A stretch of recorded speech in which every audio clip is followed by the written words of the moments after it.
My dear students, आज हमारा lecture 11 है सॉल्यूशंस का। लेक्चर 9 और 10 में हमने आपको समझाया था molarity concentration term in terms of chemical units, जिसमें हमने फर्स्ट कंसंट्रेशन टर्म पढ़ी थी, दैट्स कॉल्ड मोलैरिटी। मोलैरिटी के बहुत सारे एक्सप्रेशंस हमने क्लियर किए। इसके बाद उसमें कुछ प्रॉब्लम्स भी की। तो मैंने कहा हम मोलैरिटी को रिलेट करेंगे नॉर्मलिटी के साथ, मोलैरिटी को रिलेट करेंगे मोलैरिटी के साथ, लेकिन ये तब पॉसिबल है जब हम बाकी कंसंट्रेशन टर्म्स पढ़ेंगे। देखिए, आज जो हम पढ़ने जा रहे हैं दैट इज कॉल्ड नॉर्मलिटी। बहुत इंपॉर्टेंट दिस कंसंट्रेशन टर्म है। Normality is very very important concentration term. पहले समझने की कोशिश करेंगे नॉर्मलिटी क्यों आ गई, why normality came into being. अगर हमारे पास मोलैरिटी कंसंट्रेशन टर्म थी तो नॉर्मलिटी की क्या जरूरत पड़ी। देखिए, नॉर्मलिटी की जरूरत इसलिए पड़ी, ये क्या करता है, in order to simplify stoichiometric calculations. Stoichiometric calculations को सिंपलीफाई करने के लिए हमारे पास जो कंसंट्रेशन टर्म आ गई दैट इज कॉल्ड नॉर्मलिटी। देखिए, केमिकल रिएक्शन में जो स्टाइकोमेट्रिक कैलकुलेशंस हम करेंगे आगे हम समझाएंगे क्लास 11th में। तो देखिए, इस इन स्टाइकोमेट्रिक कैलकुलेशंस को सिंपलीफाई करने के लिए हमारे पास कॉन्सेप्ट ऑफ नॉर्मलिटी आ गया। देखिए, हम समझाएंगे। देखिए, अगर आपके पास एक रिएक्शन है, दैट इज सपोज आपके पास रिएक्शन है, ऐसे समझाएंगे, HCl एक्वस, ये रिएक्ट करता है हमारे सोडियम हाइड्रोक्साइड एक्वस के साथ, बेस के साथ। Acid reacts with base resulting in the formation of sodium chloride plus water.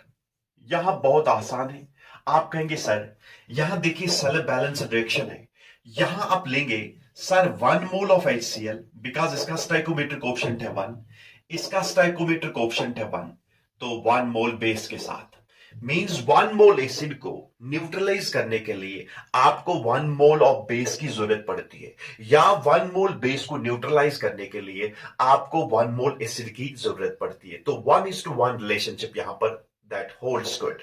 In the same way, अगर आपके पास ऐसे रिएक्शन है, suppose nitric acid aqueous HNO3, ये रिएक्ट करता है हमारे सोडियम हाइड्रोक्साइड के साथ, तो ये रिजल्ट करता है सोडियम नाइट्रेट NaNO3 बनता है, साल्ट बनता है और प्लस वाटर बनता है। देखिए, यहां पर भी सेल बैलेंस रिएक्शन है। तो यहां पर देखिए 1 mole of nitric acid, because stoichiometric coefficient 1 है, यहां पर भी स्टाइकोमेट्रिक कोएफिशिएंट 1 है, requires 1 mole of base, means 1 mole nitric acid को न्यूट्रलाइज करने के लिए आपको चाहिए 1 mole of base. In the same way, 1 mole of base को न्यूट्रलाइज करने के लिए आपको चाहिए 1 मोल ऑफ एसिड, मींस यहां पर 1:1 रिलेशनशिप है रिएक्टेंट्स के बीच में, 1 मोल मींस 1:1 रिलेशनशिप। लेकिन अगर ऐसे होगा, सपोज आपके पास सल्फ्यूरिक एसिड है H2SO4 aqueous, it reacts with sodium hydroxide aqueous, resulting in the formation of sodium sulfate. You are getting sodium sulfate, यहां पर भी एसिड बेस रिएक्शन है, प्लस वाटर बनता है H2O। Please take care. तो यहां देखिए, इस रिएक्शन को बैलेंस करने के लिए हम क्या करेंगे, 4, so it will be like this. ये बैलेंस रिएक्शन है, तो ये हमने बैलेंस की रिएक्शन, तो means 1 mole sulphuric acid, because इसका स्टाइकोमेट्रिक कोएफिशिएंट है 1, तो यहां स्टाइकोमेट्रिक कोएफिशिएंट है 2, मींस इसके 2 मोल्स। मींस अगर आपको सल्फ्यूरिक एसिड का 1 मोल न्यूट्रलाइज करना होगा तो उसके लिए आपको चाहिए 2 mole of sodium hydroxide. Is this clear? तो मींस 1 मोल के लिए 2 मोल, यहां 1:1 रिलेशनशिप था, लेकिन यहां देखिए 1 मोल के लिए 2 मोल। या अगर आपके पास ऐसे रिएक्शन है HCl aqueous, it reacts with sodium calcium hydroxide, देखिए कैल्शियम हाइड्रोक्साइड ये बेस है, तो it results in the formation of calcium chloride plus water. तो यहां देखिए कैल्शियम क्लोराइड है तो 2 टाइम्स, तो मींस यहां देखिए, तो यहां पर भी 2 टाइम्स होगा। अब यहां देखिए, तो 2 मोल्स ऑफ एसिड चाहिए एक मोल ऑफ बेस को न्यूट्रलाइज करने के लिए। तो यहां पर देखिए रिलेशनशिप क्या है, प्लीज टेक केयर। तो यहां पर देखिए बिल्कुल 1:1 रिलेशनशिप था, लेकिन यहां कुछ reactions, most of the reactions में ये 1:1 relationship it does not hold good. यहां देखिए 1 मोल एसिड को चाहिए 2 मोल बेस, और यहां पर देखिए 2 मोल एसिड को चाहिए 1 मोल बेस। तो इस चीज को ओवरकम करने के लिए 1:1 रिलेशनशिप को every time 1:1 relationship should hold good in all the reactions। इसलिए हमारे पास जो कंसेप्ट आ गया दैट इज नॉर्मेलिटी। आगे हम समझाएंगे सर क्यों 1:1 रिलेशनशिप होल्ड करती है यहां पर। देखिए तो means normality came into being in order to retain 1:1 relationship between the reactants. The concept of normality came into being. आप कहेंगे सर इसका मतलब क्या है, क्या 2 मोल 1 मोल यहां कैसे 1:1 रिलेशनशिप है? आगे अभी मैं समझाऊंगा, जब हम इक्विवेलेंट मास पढ़ेंगे वहां मैं समझाऊंगा। हमेशा इसका 1 ग्राम इक्विवेलेंट इसके 1 ग्राम इक्विवेलेंट के साथ रिएक्ट करता है जब हम नॉर्मलिटी की बात करेंगे। लेकिन अगर मोलैरिटी की बात करेंगे, इसके 2 मोल्स और इसका 1 मोल, तो स्टोइकोमेट्रिक कैलकुलेशन थोड़ा कॉम्प्लिकेट होता है। इस कॉम्प्लिकेसी को हटाने के लिए हमारे पास कॉन्सेप्ट ऑफ नॉर्मलिटी है। तो नॉर्मलिटी में हमेशा लॉ ऑफ इक्विवेलेंस कहता है कि इसका HCl का हमेशा 1 ग्राम इक्विवेलेंट रिएक्ट करता है कैल्शियम हाइड्रोक्साइड के 1 ग्राम इक्विवेलेंट के साथ। This is called law of equivalence. अभी समझाएंगे। यहां पर देखिए कितने मोल थे 1, यहां कितने 2 मोल। लेकिन जब हम नॉर्मलिटी का कॉन्सेप्ट इंट्रोड्यूस करेंगे, ग्राम इक्विवेलेंट का कॉन्सेप्ट इंट्रोड्यूस करेंगे, लॉ ऑफ इक्विवेलेंस का कॉन्सेप्ट इंट्रोड्यूस करेंगे, तो वहां देखेंगे इसका हमेशा 1 ग्राम इक्विवेलेंट इसके 1 ग्राम इक्विवेलेंट के साथ रिएक्ट करता। तो हमेशा 1:1 रिलेशनशिप रिटेन करने के लिए हमारे पास जो कॉन्सेप्ट आती है दैट इज नॉर्मलिटी। आपको दिखता है 2-1, लेकिन जब हम नॉर्मलिटी की बात करेंगे हम देखते हैं कि इसका 1 gram equivalent always reacts with 1 gram equivalent, because इसके 2 मोल जो होंगे that will be equal to, हम देखेंगे आगे, that will be equal to number of gram equivalents, same number of gram equivalents as that of calcium hydroxide। means इसका 1 gram equivalent इसके 1 gram equivalent के साथ रिएक्ट करेगा, इसका 1 ग्राम इक्विवेलेंट इसके 1 ग्राम इक्विवेलेंट के साथ रिएक्ट करेगा। यहां पर स्टोइकोमेट्रिक ऑप्शंस को छोड़िए, लेकिन जब हम देखेंगे बैलेंस करने के बाद भी जितने इसके ग्राम इक्विवेलेंट्स है उतने ही इसके ग्राम इक्विवेलेंट्स है। अगर इसके 2 ग्राम इक्विवेलेंट्स है तो इसके भी 2 ग्राम इक्विवेलेंट्स होंगे। तो means 1:1 relationship that is retained here। तो means 1:1 रिलेशनशिप को, जैसे यहां पर 1:1 रिलेशनशिप है, यहां पर भी वही 1:1 रिलेशनशिप होना चाहिए रिएक्टेंट्स के बीच में। इसलिए हमारे पास जो आ गया that's called concept of normality. आप अभी यहां कंफ्यूज हो रहे हैं सर ये कैसे 2 और 1, ये कैसे सेम ग्राम इक्विवेलेंट्स है और ये कैसे सेम ग्राम इक्विवेलेंट्स। अगर मैं कहूंगा ये 2 ग्राम इक्विवेलेंट्स है तब ये भी 2 ग्राम इक्विवेलेंट्स होंगे। तो मींस 1:1 रिलेशनशिप। अभी समझाएंगे ये कैसे बराबर निकलता है। Okay let's take now. Normality जो है नंबर ऑफ ग्राम इक्विवेलेंट्स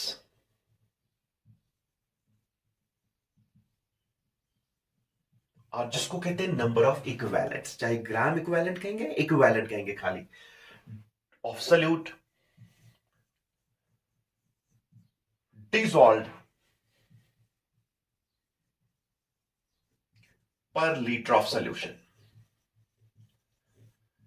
देखिए तो यहां पर एक नई टर्म आ गई that is called gram equivalent. तो मैथमेटिकली हम कैसे लिखेंगे, this normality is equal to, जैसे वहां मोलैरिटी में हमने कहा था sir number of moles of solute dissolve पर लीटर ऑफ सॉल्यूशन। यहां पर इंपॉर्टेंट टर्म है पर लीटर ऑफ सॉल्यूशन, याद रखिए मैं सॉल्वेंट की बात नहीं कर रहा हूं, पर लीटर ऑफ सॉल्यूशन। आप कमिट करते हैं मिस्टेक कि आप कभी लिखते हैं molarity number of moles of solute dissolve पर केजी ऑफ सॉल्वेंट, नहीं पर लीटर ऑफ सॉल्वेंट, ये पर लीटर ऑफ सॉल्यूशन है, याद रखिए। सो नॉर्मलिटी में नॉर्मलिटी मींस कितने ग्राम इक्विवेलेंट्स है 1 लीटर ऑफ सॉल्यूशन में, that is called normality. So normality means sir number of gram equivalents, number of gram equivalents divided by volume of solution in liters, volume of solution in liters। तो इसका unit आ जाएगा gram equivalent को हम लिखते हैं GeQ, that's called equivalent को लिखते हैं हम EQ। तो ये ग्राम इक्विवेलेंट है, डिवाइड करेंगे लीटर से तो बनता है ग्राम इक्विवेलेंट पर लीटर, इसी का नाम है नॉर्मल और हम एब्रिवेट करते हैं कैपिटल एन से। Is this clear? जैसे मोल्स पर लीटर को हमने अब्रिवेट किया था मोलर, तो लिखते लिखते थे कैपिटल एम से। तो normality means number of gram equivalents of solute dissolve पर लीटर ऑफ सॉल्यूशन। तो यूनिट आ जाएगा ग्राम इक्विवेलेंट्स पर litre, that is known as normal. Is this clear? जैसे 1 नॉर्मल सॉल्यूशन है, 2 नॉर्मल सॉल्यूशन है, 0.1, 0.3, व्हाटएवर। Is this clear? जैसे molarity का यूनिट है मोल्स पर लीटर, जिसको आप टेक्निकली कहते थे molar. In the same way normality का यूनिट है ग्राम इक्विवेलेंट पर लीटर, जिसे आप टेक्निकली कहेंगे नॉर्मल। Is this clear? इतना क्लियर है, लेकिन यहां पर जो कंफ्यूजन है वो इस ग्राम इक्विवेलेंट में है। तो अगर कोई कंफ्यूजन है वो किस में है? That is in gram equivalent. देखिए ग्राम इक्विवेलेंट को पहले समझेंगे। क्लियर? इस ग्राम इक्विवेलेंट को हम क्या करेंगे? इसको हम इन डिटेल पढ़ेंगे। Is this clear? तो देखिए ग्राम इक्विवेलेंट क्या होता है। नंबर ऑफ ग्राम इक्विवेलेंट जो होते हैं, please take care, number of gram equivalents या नंबर ऑफ इक्विवेलेंट्स, कोई प्रॉब्लम नहीं है, चाहे ग्राम इक्विवेलेंट कहेंगे या खाली आप इक्विवेलेंट कहेंगे। Number of gram equivalents that is equal to mass of solute in grams divided by equivalent mass। equivalent mass इसको लिखते हैं E क्यों? Equivalent mass. इस इक्विवेलेंट मास का यूनिट है ग्राम पर इक्विवेलेंट। याद रखिए दैट इज ग्राम पर इक्विवेलेंट। जैसे मोलर मास का यूनिट है gram per mole. Is this clear? Grams per mole है ना। मोलर मास का यूनिट है grams per mole. In the same वे तो यहां पर जो है इक्विवेलेंट मास का यूनिट है ग्राम्स पर इक्विवेलेंट। Is this clear? तो देखिए ये और ये कैंसिल आउट हो जाएगा, ये इक्विवेलेंट आ जाएगा। So it's simply number of equivalents. Is this clear? तो देखिए जैसे नंबर ऑफ मोल्स निकालते थे हम, मास divided by molar mass. Clear? In the same way number of gram equivalents को कैलकुलेट करने के लिए हमारे पास जो रिलेशनशिप है that is mass of solute in grams divided by equivalent mass. Equivalent mass का यूनिट है ग्राम पर इक्विवेलेंट। तो मींस हमें ग्राम इक्विवेलेंट को समझने के लिए, तो देखिए ग्राम इक्विवेलेंट है मास of solute in grams divided by equivalent mass. तो मींस ग्राम इक्विवेलेंट को समझने के लिए, तो ग्राम इक्विवेलेंट को समझने के लिए हमें इस टर्म की जरूरत पड़ती है, that is called equivalent mass. तो पहले समझेंगे इस ग्राम इक्विवेलेंट को समझने से पहले हमें समझना होगा ये इक्विवेलेंट मास क्या चीज है। Is this clear?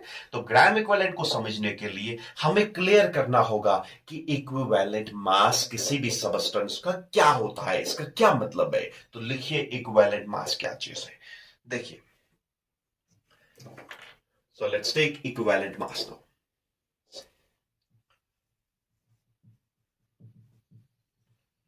मैं पहले समझाऊंगा, इसके बाद हम डिफाइन करेंगे इक्विवेलेंट मास। क्लियर? देखिए इक्विवेलेंट मास चीज क्या है। इक्विवेलेंट मास कुछ नहीं है, ये बेसिकली क्या है? Chemically combining mass. Chemically combining mass of substance, combining mass of reactants, mass of substance. ऐसे समझाएंगे। अभी इसको डिफाइन नहीं किया मैंने अभी समझाया। जब भी रिएक्शन होती है, रिएक्शन में एक रिएक्टेंट का कितना अमाउंट रिएक्ट करता है that is called equivalent mass. Basically जब भी रिएक्शन होती है हमेशा एक रिएक्टेंट का 1 ग्राम इक्विवेलेंट दूसरे रिएक्टेंट के सिर्फ 1 ग्राम इक्विवेलेंट के साथ रिएक्ट करता है, इसलिए 1:1 रिलेशनशिप है। आगे समझाएंगे इन डिटेल। तो पहले आप समझेंगे ये इक्विवेलेंट मास कुछ नहीं है सर, ये केमिकली कंबाइनिंग मास होता है किसी सबस्टेंस का। बिकॉज जब भी रिएक्शन होती है हमेशा reactants they react in the ratio of their equivalent masses।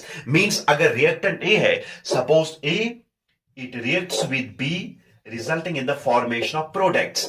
हमेशा यहां कितना भी स्टाइको, सपोज 2 यहां पर 3 स्टाइकोमेट्रिक ऑप्शंस को छोड़िए, लेकिन हमेशा जब भी रिएक्शन होती है इस A का 1 ग्राम इक्विवेलेंट रिएक्ट करेगा B के सिर्फ 1 ग्राम इक्विवेलेंट के साथ।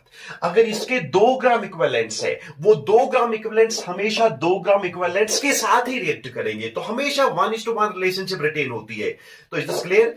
तो इसको कहते हैं लॉ ऑफ इक्विवेलेंस। आगे समझाएंगे भी लॉ ऑफ इक्विवेलेंस, इसको इन डिटेल पढ़ेंगे, लेकिन फिलहाल याद रखिए जब भी रिएक्टर्स रिएक्ट करेंगे हमेशा they react in the ratio of their equivalent masses. Means 1 gram equivalent of A will always react with 1 gram equivalent of B. Although यहां स्टैकोमेट्रिक ऑप्शन 3 है, यहां स्टैकोमेट्रिक ऑप्शन 2 है, लेकिन हमेशा जब आप अभी कैलकुलेट करेंगे हमेशा इसका 1 ग्राम इक्विवेलेंट इसके 1 ग्राम इक्विवेलेंट के साथ ही रिएक्ट करता है। इसलिए हम कहते हैं इक्विवेलेंट मास कुछ नहीं है, ये केमिकली कंबाइनिंग मास होता है किसी भी सबस्टेंस का केमिकली कंबाइनिंग मास। अब देखिए हम इसका न्यूमेरिकल वैल्यू कैसे अलॉट करेंगे और इसको कैसे डिफाइन करेंगे, हाउ टू डिफाइन इट। देखिए इक्विवेलेंट मास का जो न्यूमेरिकल वैल्यू होता है वो कैसे हम अलॉट करेंगे, please take care. Numerical value कैसे हम अलॉट करेंगे, किसका? इक्विवेलेंट मास का। देखिए इक्विवेलेंट मास को हम कैसे न्यूमेरिकली कैलकुलेट करते हैं, इसको कैसे हम न्यूमेरिकल वैल्यू अलॉट करते हैं, उसके लिए हमारे पास क्या है, एक रूल है। रूल क्या है? हम कुछ एलिमेंट्स का मास आर्बिट्ररली फिक्स करते हैं। Is this clear? मींस हमने कुछ एलिमेंट्स लिए, उनका मास हमने आर्बिट्ररली फिक्स किया, उनको हमने रेफरेंस स्टैंडर्ड मान लिया, उनका मास हमने आर्बिट्ररली रेंडमली हमने फिक्स किया, और इसके बाद हम क्या करते हैं, दूसरे एलिमेंट्स को उनके साथ रिएक्ट करते हैं। फिर हम देखते हैं कि दूसरे एलिमेंट का कितना मास इस डिफिनिट अमाउंट ऑफ मास के साथ रिएक्ट करता है, वो इस एलिमेंट का क्या बनता है, इक्विवेलेंट मास बनता है। ऐसे समझाएंगे। देखिए हमारे पास जो एलिमेंट्स जिन एलिमेंट्स को हमने फिक्स किया है, हमने हाइड्रोजन को फिक्स किया है, हाइड्रोजन, हमने ऑक्सीजन को फिक्स किया है, और हमने क्या किया है, क्लोरीन को फिक्स किया है। कभी सिल्वर भी लेते हैं, मैग्नीशियम भी लेते हैं। हाइड्रोजन देखिए, हाइड्रोजन के हमने 1 ग्राम को फिक्स किया रेंडमली, और इसके 8 ग्राम को हमने आर्बिट्ररली चूज किया, और यहां 35.5 ग्राम्स को हमने चूज किया। Please take care. Means equivalent mass को न्यूमेरिकल वैल्यू देने के लिए हमारे पास क्या है, हमने कुछ एलिमेंट्स का मास आर्बिट्ररली फिक्स किया। जैसे हाइड्रोजन का मास हमने 1 ग्राम फिक्स कर दिया, जैसे ऑक्सीजन का मास हमने 8 ग्राम फिक्स कर दिया, जैसे क्लोरीन का मास हमने 35.5 ग्राम फिक्स किया। Is this clear? इसके बाद हम क्या करते हैं, देखिए यहां पर कोई एलिमेंट है, सपोज एलिमेंट एक्स है, ये एलिमेंट एक्स हमारे 1 ग्राम के साथ रिएक्ट करता है। इस एलिमेंट एक्स का कितना मास इस 1 ग्राम के साथ रिएक्ट करेगा, that will be equivalent mass of this element X. Is this clear? Clear? Suppose इसके 10 ग्राम इसके 1 ग्राम के साथ रिएक्ट करते हैं, तो आप कहेंगे sir equivalent mass of element X is equal to 10 grams. Is this clear? यानी इक्विवेलेंट मास को कैलकुलेट करने के लिए, न्यूमेरिकल वैल्यू देने के लिए हमने कुछ एलिमेंट्स को आर्बिट्ररली फिक्स कर दिया। जैसे हाइड्रोजन लिया, ऑक्सीजन लिया, क्लोरीन लिया, सिल्वर लिया, मैग्नीशियम लिया, तो हाइड्रोजन का 1 ग्राम हमने फिक्स कर दिया, ऑक्सीजन के 8 ग्राम हमने फिक्स कर दिए, क्लोरीन के 35.5 ग्राम हमने फिक्स कर दिए। इसके बाद हम देखते हैं कि किसी भी एलिमेंट का कितना अमाउंट इसके 1 ग्राम के साथ रिएक्ट करता है, वो इस एलिमेंट का इक्विवेलेंट मास बनता है। जैसे मैंने समझाया, सपोज हमारे पास एलिमेंट एक्स है, कोई भी एलिमेंट है, ये हमारे 1 ग्राम हाइड्रोजन के साथ रिएक्ट करता है या इसको रिप्लेस करता है। सपोज इसके 10 ग्राम 1 ग्राम के साथ रिएक्ट करेंगे, तब एलिमेंट एक्स का इक्विवेलेंट मास आ जाएगा 10 ग्राम। इतना क्लियर है? अगर इसके साथ रिएक्ट करेगा, सपोज 8 ग्राम के साथ, इसका कितना अमाउंट 8 ग्राम के साथ रिएक्ट करेगा, that will be equivalent mass of x. इसका कितना मास इसके साथ रिएक्ट करेगा, that will be the equivalent mass of element X. Is this clear? Any doubt, any confusion, any query? देखिए, लेकिन यहां पर देखिए, हमें जब डिफाइन करना होगा, अभी समझाएंगे, तो इसका मतलब है सर हाइड्रोजन का 1 ग्राम, ये 1 ग्राम जो होता है, देखिए हाइड्रोजन का अगर हम मोलर मास देखेंगे, दैट इज 2 ग्राम्स पर मोल, तो मींस 2 ग्राम्स पर मोल। क्लियर? लेकिन अगर हाइड्रोजन एटम की बात करेंगे, it will be sir 1 gram per मोल। याद रखिए, बिकॉज हाइड्रोजन में सिर्फ एक एटम है, तो इसका जो एटॉमिक मास होगा that will be 1 gram per mole. Hydrogen molecule का जो मोलर मास होगा that will B 2 grams per mole. Hydrogen atom का होगा 1 ग्राम पर मोल। तो क्या हम कहेंगे sir this 1 gram is equal to 1 mole of hydrogen atoms? Please take care, 1 mole of hydrogen atoms, हाँ, because 1 mole of hydrogen atoms will weigh 1 gram. In the same way अगर आप oxygen की बात करेंगे, देखिए अगर ऑक्सीजन, देखिए sir oxygen का एटॉमिक मास है 16, तो इसका मतलब है 16 grams is equal to 1 mole of oxygen atoms. 1 mole of oxygen atoms, बहुत आसान। तो इसका मतलब है तो 8 ग्राम्स कितने होंगे? That will be half mole of oxygen atoms. बहुत आसान है। जैसे ऑक्सीजन का एटॉमिक मास है 16, तो 16 एएमयू एक एटम का मास होगा। मैंने कहा जब हम इसको ग्राम डालेंगे तो ग्राम एटॉमिक मास बनता है, तो 16 grams will be equal to 1 mole of oxygen atoms. लेकिन आपके पास कितने ग्राम है? 8 ग्राम है, तो 8 gram means sir 1/2 mole of oxygen atoms. Please take care, बहुत आसान है, आपने मोल कंसेप्ट में पढ़ा होगा। तो देखिए यहां पर देखिए 35.5 ग्राम्स जो है क्लोरीन एटम का जो एटॉमिक मास है दैट इज 35.5। इसका मतलब है 35.5 grams is equal to 1 mole of chlorine atoms. That's equal to 1 mole of chlorine atoms. बहुत आसान है। तो इसका मतलब है सर 35.5 ग्राम जो है it is 1 mole of chlorine atoms. Please take care, 1 mole of chlorine atoms. तो हमने रेफरेंस स्टैंडर्ड माना, हमने इनका मास ऑर्बिटरली फिक्स किया। हाइड्रोजन का मास हमने 1 ग्राम फिक्स किया, ऑक्सीजन का हमने 8 ग्राम फिक्स किए, क्लोरीन के हमने 35.5 ग्राम फिक्स किए। तो इसका मतलब है सर 1 ग्राम ऑफ हाइड्रोजन के साथ कितना दूसरा एलिमेंट रिएक्ट करता है वो उसका इक्विवेलेंट मास बनता है। या दूसरे तरीके से डिफाइन करेंगे, एलिमेंट का कितना amount 1 mole of hydrogen atoms के साथ रिएक्ट करता है, बिकॉज 1 मोल मीन्स 1 ग्राम। किसी एलिमेंट का, किसी सबस्टेंस का कितने ग्राम हमारे 8 ग्राम ऑक्सीजन के साथ रिएक्ट करेंगे या half mole of oxygen atoms के साथ रिएक्ट करेंगे। हमारे सबस्टेंस का कितने ग्राम 35.5 ग्राम क्लोरीन के साथ रिएक्ट करता है या 1 मोल ऑफ क्लोरीन एटम्स के साथ रिएक्ट करता है, that will be equivalent mass of that substance. Is this clear? Suppose हमारे पास एलिमेंट बी है, एलिमेंट सी है, एलिमेंट डी है, कोई भी एलिमेंट है। Suppose element B 1 mole of hydrogen atoms के साथ रिएक्ट करता है, इसका कितना mass 1 mole of hydrogen atoms के साथ रिएक्ट करेगा या इसका कितना मास 1 ग्राम ऑफ हाइड्रोजन के साथ रिएक्ट करेगा, that will be equivalent mass of this element B. Is this clear? इसका कितना मास 8 ग्राम ऑक्सीजन के साथ रिएक्ट करेगा या इसका कितना mass half mole of oxygen atoms के साथ रिएक्ट करेगा, that will be equivalent mass of element B. या एलिमेंट बी का कितना मास 35.5 ग्राम क्लोरीन के साथ रिएक्ट करता है या इसका कितना mass 1 mole of chlorine atoms के साथ रिएक्ट करता है या रिप्लेस करता है, that will be the equivalent mass of this element B. अभी हम प्रॉब्लम से कुछ क्वेश्चन से क्लियर करेंगे, लेकिन फिलहाल आप इतना याद रखें कि न्यूमेरिकल वैल्यू हम कैसे अलॉट करते हैं इक्विवेलेंट मास को। Is this clear? Let's define now this equivalent mass. इसका स्क्रीनशॉट लेंगे और हम डिफाइन करेंगे। Equivalent mass sum, the number of parts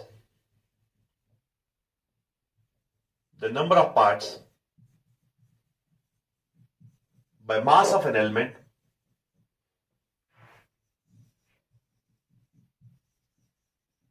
the number of parts by mass of an element that combine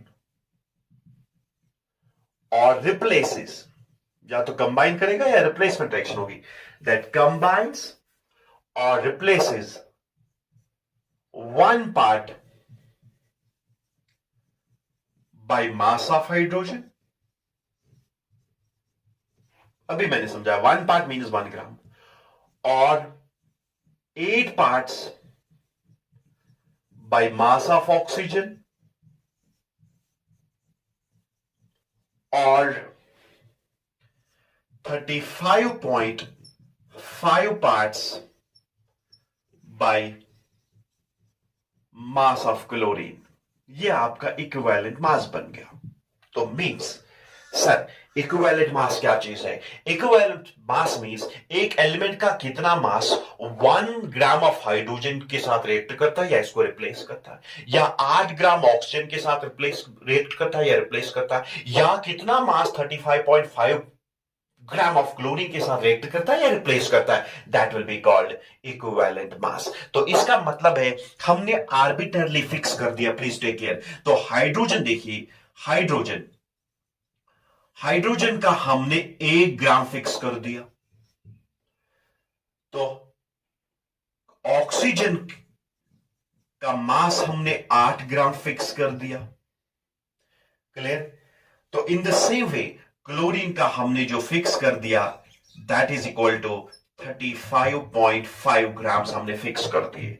तो इसका मतलब है अगर आप इक्विवेलेंट मास निकालेंगे किसी भी एलिमेंट का, इट मींस उस एलिमेंट का कितना मास 1 ग्राम के साथ या 1 मोल ऑफ हाइड्रोजन एटम्स के साथ रिएक्ट करता है, या ऑक्सीजन के 8 ग्राम के साथ रिएक्ट करता है, और क्लोरीन के 35.5 ग्राम्स के साथ रिएक्ट करता है, that will be called equivalent mass of that substance. Is this clear? लेकिन अब हम केसेस लेंगे, डिफरेंट केसेस, ये इक्विवेलेंट मास हम कैसे कैलकुलेट करेंगे और ग्राम इक्विवेलेंट क्या होता है, इसका स्क्रीनशॉट लेंगे और हम समझाएंगे। देखिए हम केस फर्स्ट लेंगे।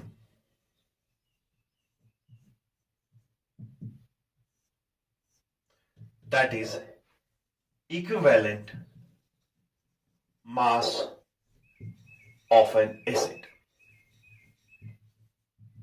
Equivalent mass of an acid. देखिए एसिड का इक्विवेलेंट मास हम कैसे निकालते हैं? इक्विवेलेंट मास ऑफ एसिड जो होता है that is equal to molecular mass, molecular weight divided by basicity. अभी हम समझाएंगे। So equivalent mass of an acid होता है that is called molecular weight of an acid divided by basicity. देखिए basicity क्या चीज है? Basicity means, basicity number of H positive ions furnished per molecule of an acid. So number of H positive ions furnished per molecule of an acid, or number of OH negative ions accepted per molecule of an acid, per molecule of an acid. Acid की होती है basicity और base की होती है acidity.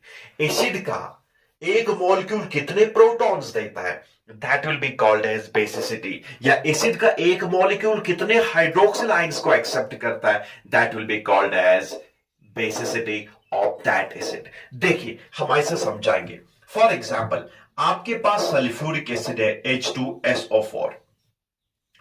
Usually क्या करता है, ये 2 प्रोटॉन्स देता है, यूजुअली देता है 2 प्रोटॉन्स, लेकिन कुछ रिएक्शंस में ये सिर्फ 1 प्रोटॉन देता है। समझाएंगे आगे, इसलिए हम कहेंगे इक्विवेलेंट मास ये रिएक्शन पे भी डिपेंड करता है। देखिए यहां देखिए सल्फ्यूरिक एसिड ने 2 प्रोटॉन दिए, तो आप कहेंगे सर इसकी बेसिसिटी होगी 2। तो equivalent mass of sulphuric acid देखिए, तो आप कहेंगे sir equivalent mass of sulphuric acid जो होगा H2SO4, sir, that will be equal to molecular mass of sulfuric acid divided by basicity। तो molecular mass देखिए सल्फ्यूरिक एसिड का, अगर आप H2SO4 की बात करेंगे, इसका molecular mass जो होगा हाइड्रोजन का देखिए 1 है मल्टीप्लाइड बाई 2, सल्फर का है 32 और प्लस ऑक्सीजन का 16 multiplied by 4, that will be equal to 32 plus 64, that is equal to 98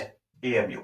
means एक मॉलिक्यूल ऑफ सल्फ्यूरिक एसिड का वजन होगा 98 AMU। लेकिन अगर 1 मोल की बात करेंगे, AMU को ग्राम में कन्वर्ट करेंगे, तो मींस 1 मोल का वजन होगा 98 ग्राम्स पर मोल। तो इसका मोलर मास होगा, हम लिखेंगे 98 और डिवाइड करेंगे, देखिए तो 98 है, तो 98 देखिए ग्राम्स पर मोल, तो यहां बेसिसिटी कितनी है that is called 2. So that will be equal to 49.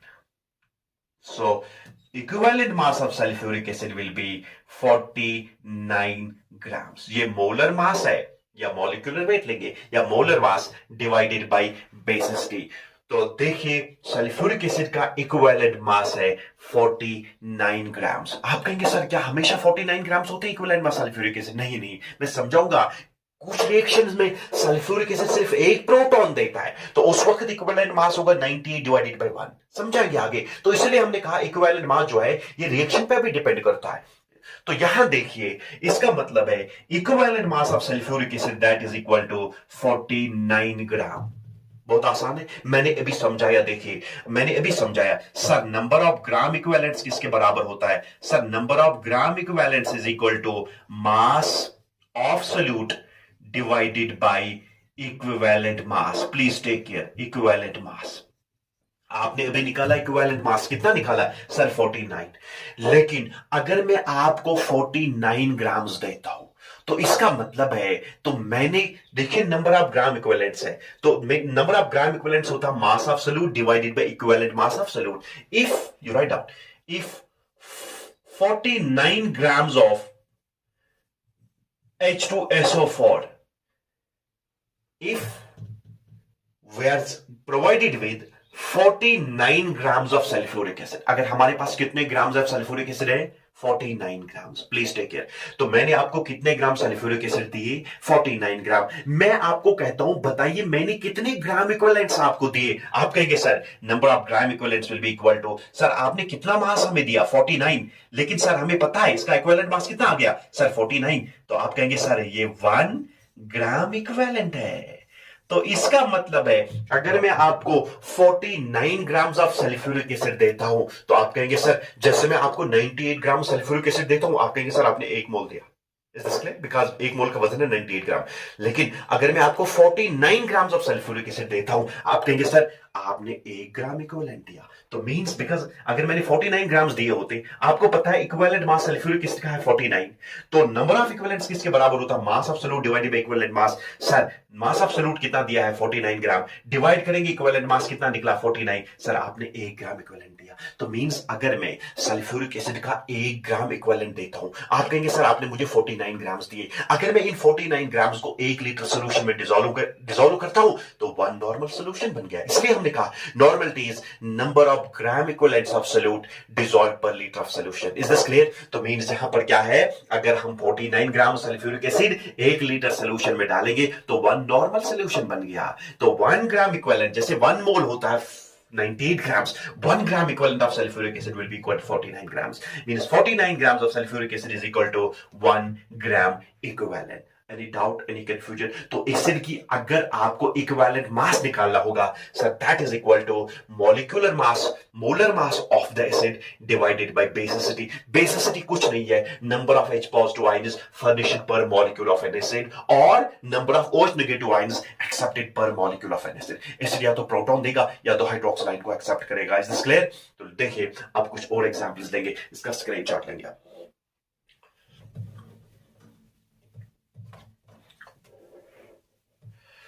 Usually देखिए, यूजुअली जो हाइड्रोजन नाइट्रोजन के साथ, जो हाइड्रोजन ऑक्सीजन के साथ, जो हाइड्रोजन फ्लोरीन के साथ अटैच होता है, ये प्रोटॉन्स हमेशा आयोनाइजेबल प्रोटॉन्स होते हैं। आयोनाइजेबल प्रोटॉन्स ये देता है H पॉजिटिव।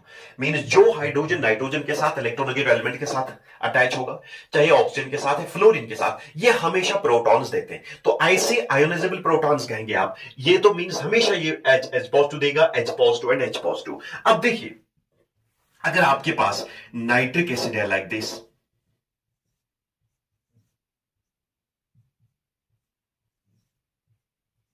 ये आपका नाइट्रिक एसिड है,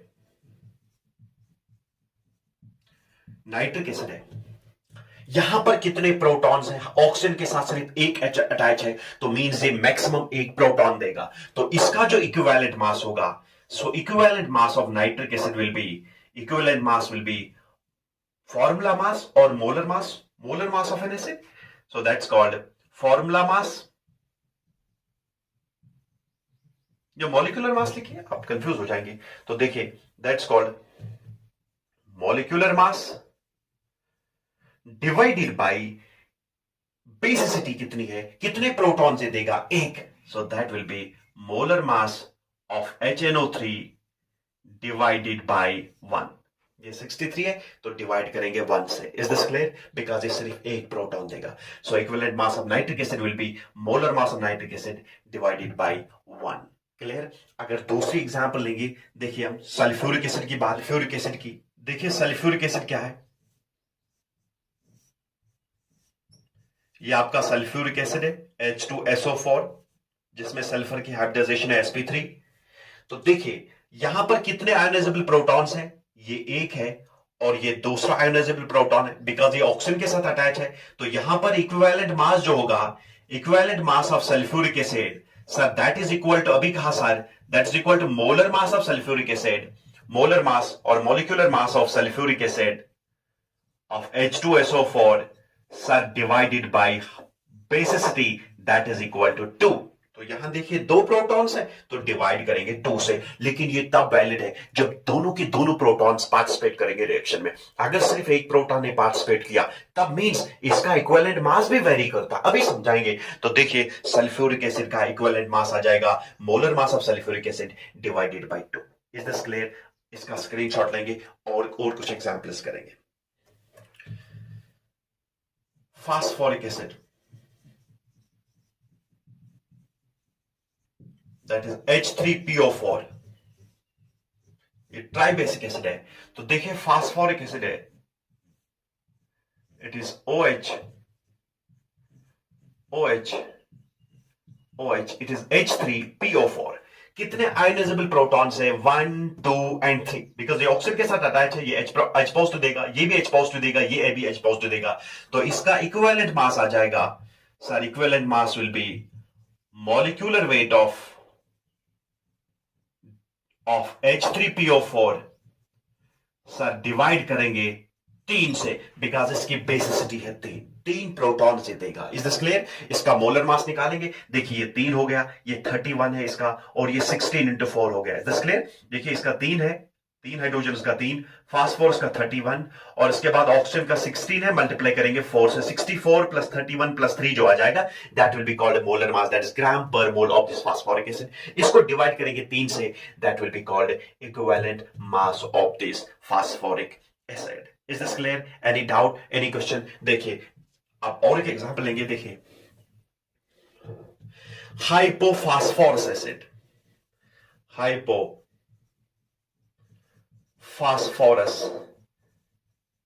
acid, that's H3PO2, hypophosphorous acid जो है दैट्स H3PO2।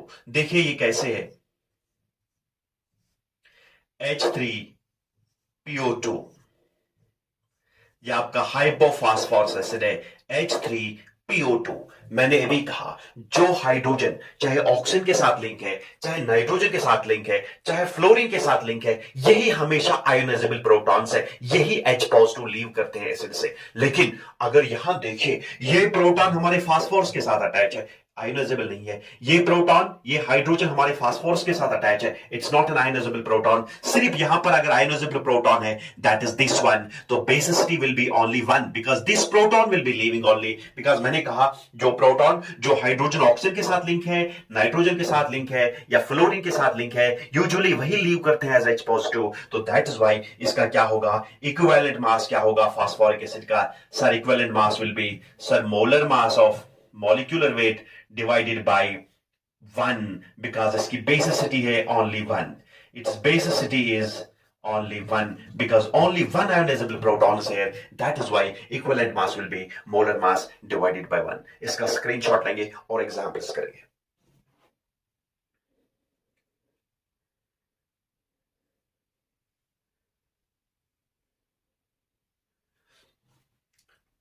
देखिए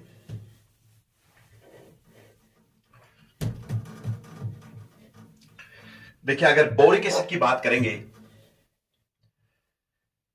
boric acid it is H3BO3,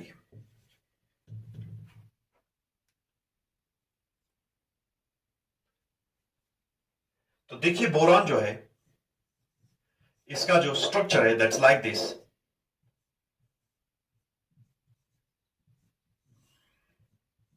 H3BO3 boron group 13 को बिलोंग करता है। Group 13 boron, aluminium, gallium, indium and thallium. तो देखिए ये इलेक्ट्रॉन डेफिशिएंट है बोरॉन।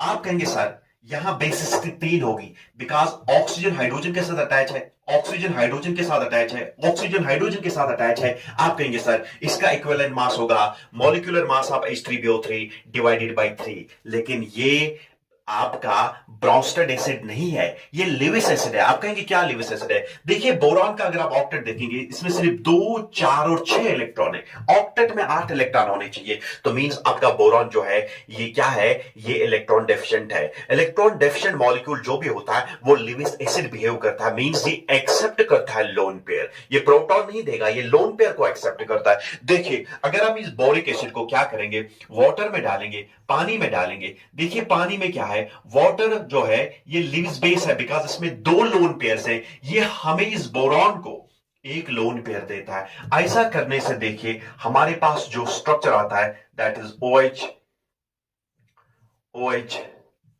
OH। ये मैंने 3 दिखाए, 1 2 3, और यहां से वाटर आता है OH H। लेकिन वाटर ने लोन पेयर हमारे बोरॉन को दिया तो इस पे पॉजिटिव चार्ज आ जाएगी।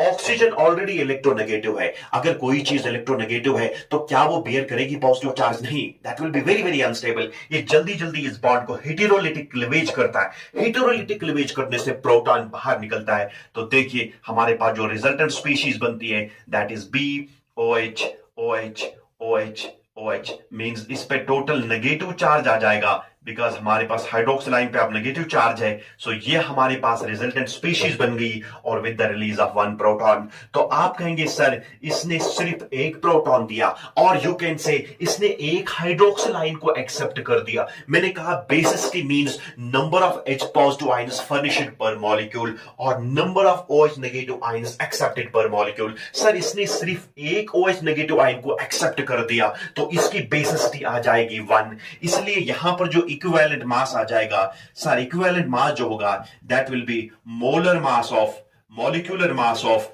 H3BO3 boric acid. Sir divide करेंगे 1 से, बहुत आसान है। तो यहां 3 से डिवाइड नहीं करना होगा। आपको लगता है कि 3 प्रोटॉन्स देगा, लेकिन ये प्रोटॉन्स नहीं देंगे, इलेक्ट्रॉन डेफिशिएंट मॉलिक्यूल है। ये हमेशा क्या करता है, ये लोन पेयर को एक्सेप्ट करता है, ये एक्ट करता है एज अ लेविस एसिड। याद रखिए लिविस एसिड जो होता है ये इलेक्ट्रॉन डेफिशिएंट मॉलिक्यूल हो सकता है, इलेक्ट्रॉन ये न्यूट्रल भी हो सकता है या पॉजिटिवली चार्ज मॉलिक्यूल हो सकता है। आगे जाके हम जब इलेक्ट्रोफाइल हम पढ़ेंगे, न्यूक्लियोफाइल पढ़ेंगे, इलेक्ट्रोफाइल न्यूक्लियोफाइल इसलिए वहां क्लियर करेंगे लिविस एसिड लिविस बेस क्या चीज है। तो देखिए लिविस एसिड मींस जो लोन पेयर को एक्सेप्ट करता है, ये इलेक्ट्रॉन डेफिशिएंट है, इसमें सिर्फ 6 इलेक्ट्रॉन है, इसको 2 और चाहिए। ये वाटर से 2 इलेक्ट्रॉन्स लेता है, तो resulting in the formation of this intermediate species. लेकिन यहां पर देखिए इस पे पॉजिटिव चार्ज आ गई। मैंने कहा इलेक्ट्रोनेगेटिव मींस इलेक्ट्रॉन डेफिशिएंट, इस पे आप पॉजिटिव चार्ज देंगे, ये गरीब था और गुर्बत इस पे आ गई तो ये बहुत ज्यादा अनस्टेबल होगा, ये जल्दी जल्दी प्रोटॉन देता है, तो resulting in the formation of this intermediate. तो देखिए यहां पर प्रोटॉन निकलता है, और यू कैन से इसने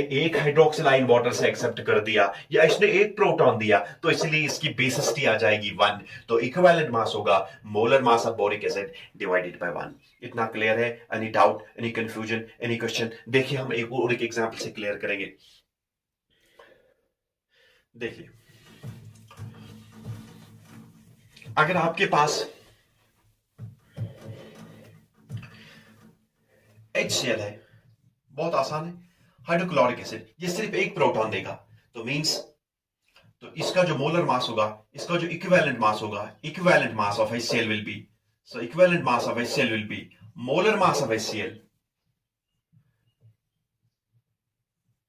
sir divided by basicity. Sir basicity is equal to 1, तो मोलर मास या मॉलिक्यूलर मास जो HCl का होगा दैट इज 1 और इसका है 35.5, so it will be 36.5 divided by 1, so that is equal to 36.5 grams. Is this clear? तो means equivalent mass जो होगा HCl का that will be 36.5 grams. अगर मैं suppose आपके पास suppose we have 36.5 grams of HCl, तो मैंने आपको कितने ग्राम्स दिए हैं HCl के? 36.65 ग्राम्स। और मैं आपको कहता हूं कि बताइए ये कितने ग्राम इक्विवेलेंट्स हो गए। तो आपको पता है नंबर ऑफ ग्राम इक्विवेलेंट जो होता है, number of gram equivalents is equal to mass of solute divided by equivalent mass. Sir mass कितना दिया है? सर मास आपने दिया है, सर मास आपने दिया है, तो मास कितना था? सर मास आपने दिया था 36.5। सर हमने अभी कैलकुलेट कर दिया, इसका इक्विवेलेंट मास है 36.5। Sir that is equal to 1 gram equivalent. और जिसको कहते हैं 1 इक्विवेलेंट, चाहे ग्राम इक्विवेलेंट कहेंगे या इक्विवेलेंट कहेंगे, इसमें कोई डिफरेंस है नहीं, आइदर 1 ग्राम इक्विवेलेंट और 1 इक्विवेलेंट। सर मींस अगर मैं आपको कितने ग्राम देता हूं HCl के? 36.5। मैंने आपको 36.5 ग्राम HCl दिए, तो मैंने कहा बताइए मैंने कितने ग्राम इक्विवेलेंट्स दिए? आप कहेंगे सर 1। तो मींस अगर मैं 36.5 ग्राम ऑफ HCl सोल्यूशन के 1 लीटर में डिसॉल्व करता हूं, तो हमारे पास जो सोल्यूशन बनेगा that will be 1 normal solution. So means 36.5 grams of HCl is equal to 1 equivalent or 1 gram equivalent. Is this clear? Any doubt? Any confusion? Okay, let's take one more case, that is equivalent mass of bases. तो case second जो है that is equivalent mass of bases. Acids का हमने किया, basis का करेंगे। देखिए equivalent mass of base जो होता है, equivalent mass of base that is equal to molecular weight of base divided by acidity. Please take care. जैसे एसिड की होती है बेसिसिटी, बेस की होगी एसिडिटी। देखिए एसिडिटी का मतलब क्या है? Acidity means number of OH negative ions furnished per molecule of base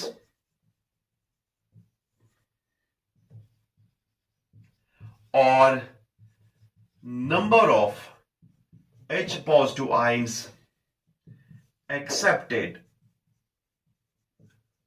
पर मॉलिक्यूल ऑफ बेस। बहुत आसान, बहुत आसान है। एसिडिटी मींस बेस का एक मॉलिक्यूल कितने हाइड्रोक्सिल आयंस देता है। Hydroxyl ions means OH negative ions देता है, that will be called acidity of that base. या एक मॉलिक्यूल बेस कितने प्रोटॉन्स को एक्सेप्ट करता है, that will be called acidity of that base. जैसे फॉर एग्जांपल हम समझाएंगे, फॉर एग्जांपल देखिए, फॉर एग्जाम्पल अगर आपके पास सोडियम हाइड्रोक्साइड है NaOH, ये सिर्फ एक हाइड्रोक्सिल आयन देता है। वाटर में डिसॉल्व करने के बाद ये डिसोसिएट होता है तो देता है एक हाइड्रोक्सिल आयन। तो आप कहेंगे sir it's a mono acidic base, इसने सिर्फ एक हाइड्रोक्सिल आयन दिया। तो आप कहेंगे सर ये सिर्फ एक हाइड्रोक्सिल आयन देता है। तो देखिए सोडियम हाइड्रोक्साइड सिर्फ OH नेगेटिव आयन देता है, एक देता है, तो इसकी एसिडिटी होगी 1। तो अगर इक्विवेलेंट मास निकालना होगा सोडियम हाइड्रोक्साइड का, शाबाश। So equivalent mass of NaOH will be equivalent mass of NaOH किसके बराबर होगा? Sir that will be equal to molecular weight of NaOH sir divided by acidity that is equal to 1। Molecular weight देखिए sodium hydroxide का है 23, oxygen का है 16, hydrogen का है 1, so that is equal to 40 divided by 1, so that is equal to 40 grams. तो means so equivalent mass जो होगा दैट इज सोडियम हाइड्रोक्साइड का इक्विवेलेंट मास आ जाएगा 40 ग्राम। Is this clear? Means equivalent mass of sodium hydroxide is equal to 40 grams. So 40 grams of sodium hydroxide will correspond to 1 gram equivalent. तो देखिए suppose हम ऐसे लेंगे, suppose we have, suppose तो यहां पर लेंगे, देखिए तो यहां पर समझाएंगे। देखिए सोडियम हाइड्रोक्साइड का हमने लिया, तो देखिए सोडियम हाइड्रोक्साइड का हमने लिया 40 ग्राम। अगर हमारे पास अब 40 ग्राम है सोडियम हाइड्रोक्साइड के। तो मैं आपको कहता हूं कि बताइए मेरे पास कितने ग्राम इक्विवेलेंट्स है। तो number of gram equivalents will be equal to mass divided by equivalent mass. Sir mass कितना दिया है आपने? मैंने आपको 40 ग्राम दिए हैं। सर इक्विवेलेंट मास कितना है? सर 40 है। So that will be 1 gram equivalent, और दिस इज कॉल्ड 1 इक्विवेलेंट। आप कंफ्यूज नहीं होना कि 1 gram equivalent is same as equivalent. तो मींस अगर मैं सोडियम हाइड्रोक्साइड के 40 ग्राम आपको देता हूं, आप कहेंगे सर आपने हमें 1 ग्राम इक्विवेलेंट दिया। अगर मैं 40 ग्राम 1 लीटर सोल्यूशन में डिसॉल्व करता हूं तो मेरे पास 1 नॉर्मल सोल्यूशन बनता है। इसका स्क्रीनशॉट लेंगे, थोड़ा इसको और हम एक्सटेंड करते हैं। मेरे पास क्या है? अगर मेरे पास 4 ग्राम ऑफ NaOH है तो मैं आपको कहता हूं बताइए मेरे पास कितने ग्राम इक्विवेलेंट्स है। Sir number of gram equivalents जो है, number of gram equivalents is equal to mass divided by equivalent mass. Sir आपने कितना दिया हमें? सर आपने सिर्फ 4 ग्राम दिए थे। सर इक्विवेलेंट मास हमने अभी कैलकुलेट किया, divided by 40, that will B 1/10, that will B 0.1 gram equivalent और 0.1 इक्विवेलेंट। बहुत आसान है। तो मींस अगर मैं 4 ग्राम देता हूं तो वो कितने इक्विवेलेंट्स हो गए? तो that will be equal to 0.1 gram equivalent और 0.1 equivalent. Is this clear? Let's take one more. देखिए अगर आपके पास अमोनिया होगा NH3, अमोनिया जो है ये भी बेस है, लिविस बेस है, ये प्रोटॉन को एक्सेप्ट करता है। ये सिर्फ एक प्रोटॉन लेता है, बिकॉज इसके पास सिर्फ एक लोन पेयर है। ये इस लोन पेयर को यहां डोनेट करता है, कोऑर्डिनेट बॉन्ड बनाता है। तो देखिए यहां पर बनता है हमारे पास स्पीशीज जिसको आप कहते हैं अमोनियम आयन। डेटिव बॉन्ड बनता है, कोऑर्डिनेट बॉन्ड बनता है लोन पेयर और प्रोटॉन के बीच में, इसको कहेंगे अमोनियम आयन। कितने प्रोटॉन इसने एक्सेप्ट किए? मैंने कहा बेस की इस एसिडिटी क्या होती है, कितने प्रोटॉन्स पर मॉलिक्यूल एक्सेप्ट करता है, या कितने हाइड्रोक्सिल आयंस देगा। इसमें हाइड्रोक्सिल आयन है नहीं, इसने प्रोटॉन को एक्सेप्ट कर दिया। तो इसका इक्विवेलेंट मास किसके बराबर होगा? सर इक्विवेलेंट मास होगा molecular mass of ammonia of NH3। Sir divide करेंगे 1 से। सर 1 क्यों डिवाइड से करेंगे? बिकॉज इसने सिर्फ एक प्रोटॉन को एक्सेप्ट कर दिया। That is equal to nitrogen का है 14, हाइड्रोजन का है 1 + 1 + 1, so that is 17 divided by 1, that will B 17 grams. तो मींस हमारे अमोनिया का जो इक्विवेलेंट मास होगा दैट विल बी 17 ग्राम्स। अगर मैं 17 ग्राम्स अमोनिया देता हूं, आप कहेंगे सर आपने हमें 1 ग्राम इक्विवेलेंट दिया, because number of gram equivalents is called mass divided by equivalent मास। अगर 17 ग्राम्स दिए मैंने, 17 divided by 17, that will be equal to 1 gram equivalent. So this 17 gram is equal to 1 gram equivalent. Please take care. Is this clear? Let's take one more example.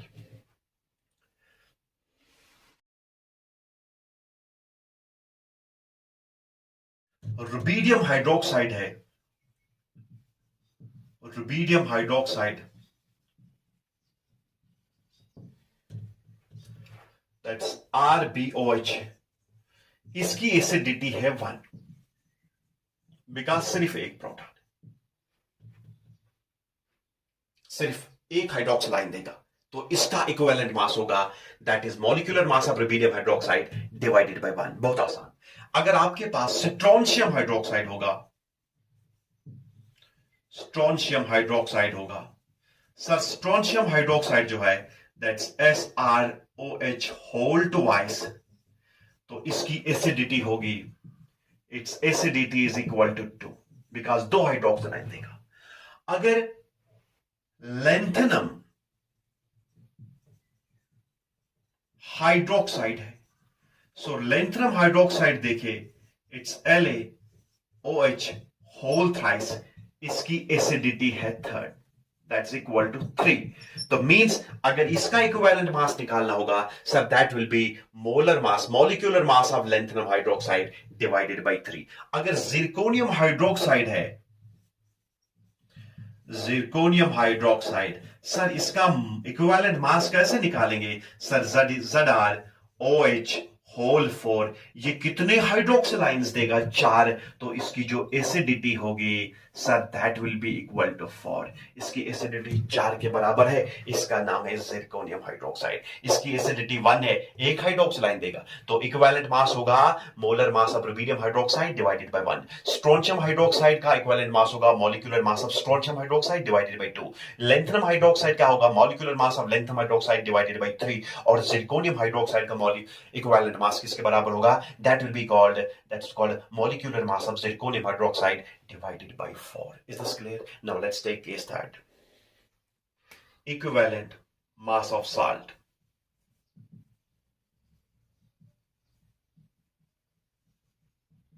That is equal to formula mass of total positive charge on cation. Cation पे ही positive charge होती है, तो total positive charge on cation. Clear? देखिए, let's take an example. For example अगर हम salt की बात करेंगे, NaCl की बात करेंगे, देखिए ये Na पॉजिटिव होता है और इसमें Cl नेगेटिव होता है, तो यहां पर टोटल पॉजिटिव चार्ज जो है कैटाइन पे दैट इज +1। सो इसका इक्विवेलेंट मास होगा, इक्विवेलेंट मास जो होगा of NaCl sir that is equal to formula mass of NaCl। Formula mass of NaCl देखिए दैट इज 23 प्लस क्लोरीन का होता है 35.5, so that is equal to 58.5 divide करेंगे 1 से। Is this clear? So that is to be divided by 1 because total positive charge on the cation is 1. So that will be 58.5 grams. तो equivalent mass जो होता NaCl का sir that is equal to how much? That is 58.5 grams. So that means अगर आपके पास 58.5 ग्राम होंगे किसके? NaCl के, so means number of gram equivalents will be, number of gram equivalents is equal to mass कितना दिया है मैंने? 58.5 सर डिवाइड करेंगे, equivalent mass is 58.5 sir that is equal to 1 gram equivalent. इसका मतलब है अगर आपके पास 58.5 ग्राम्स है that is equal to 1 gram equivalent, that's equal to 1 gram equivalent. Calcium chloride की बात करेंगे हम, कैल्शियम क्लोराइड CaCl2। देखिए इसमें टोटल पॉजिटिव चार्ज है Ca2 positive plus 2 Cl negative, so total positive charge on the cation is +2। So equivalent mass जो होगा, so equivalent mass of CaCl2 that is equal to formula mass of salt, so formula mass of CaCl2 divide करेंगे 2 से because total positive charge on the cation is 2। तो देखिए formula आप निकाल सकते हैं, इसका 40 है, इसका 35.5 मल्टीप्लाइड बाय 2, तो इसका फॉर्मूला मास डिवाइड करेंगे 2 से। इन द सेम वे अगर आपके पास एल्युमिनियम क्लोराइड है AlCl3 सर इसका जो इक्विवेलेंट मास होगा that will be equal to, that is formula mass divided by 3। बहुत आसान है बिकॉज +3 है। और अगर आपके पास एल्युमिनियम सल्फेट है Al2SO4 होल थ्राइस, तो देखिए ये क्या देता है, ये 2 Al पॉजिटिव देता है। Is this clear?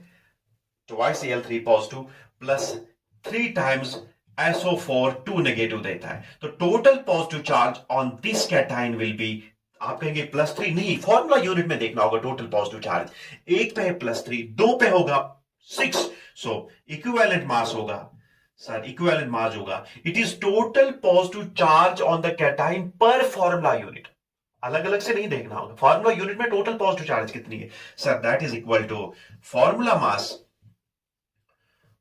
Mass divided by 6, total positive charge on the cation is equal to 6, so its equivalent mass will be equal to formula mass of aluminum sulfate divided by 6. Is this clear? Any doubt, any question? Now let's take case 4. So case 4 देखिए क्या है,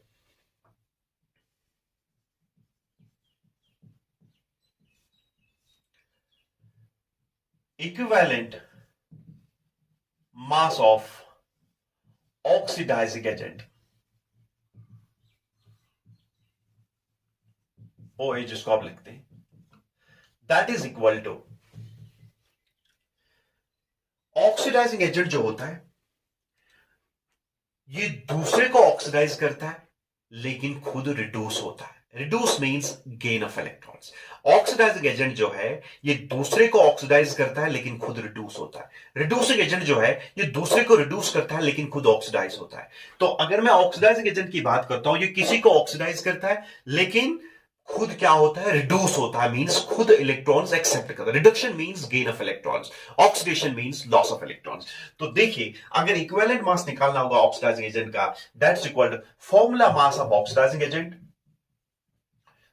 formula mass of oxidising agent divided by, oxidising agent खुद reduce होता है means electron gain करता है, number of electrons gained, number of electrons gained per formula unit। बहुत आसान। So number of electrons gained पर फॉर्मूला यूनिट।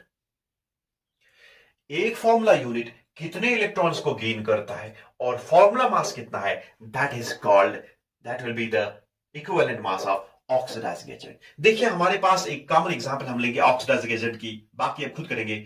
KMnO4 पोटेशियम पर manganate जो होता है ये एक स्ट्रॉन्ग ऑक्सीडाइजिंग एजेंट होता है। Is this clear? तो देखिए अगर हम एसिडिक मीडियम की बात करेंगे, एसिडिक मीडियम में, तो एसिडिक मीडियम में देखिए क्या होता है, हमारे पास जो MnO4 नेगेटिव होता है ये कन्वर्ट होता है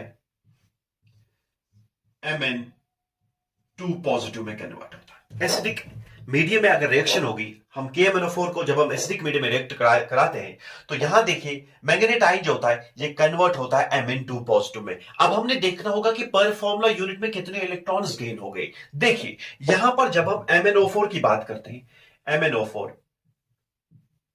मैंगनेट आयन की, पर मैंगनेट आयन की जब हम बात करते हैं तो यहां देखिए हमें इसकी ऑक्सीडेशन स्टेट निकालनी होगी। Let oxidation state of this manganese is X plus oxidation state of oxygen is every time -2 except in OF2 while it is +2। आपने पढ़ा होगा रिडॉक्स रिएक्शन में रूल, जब हम कैलकुलेट करते हैं ऑक्सीडेशन नंबर तो हमेशा ऑक्सीजन दिखाता है oxidation state of -2 except in OF2 oxygen difluoride जहां पर इसकी ऑक्सीडेशन है +2। Is this clear? तो यहां पर देखिए चूंकि यहां फ्लोरीन नहीं है तो यहां पर लिखेंगे ऑक्सीजन की ऑक्सीडेशन स्टेट होती है -2, लेकिन ये 4 है तो मल्टीप्लाई करेंगे 4 से।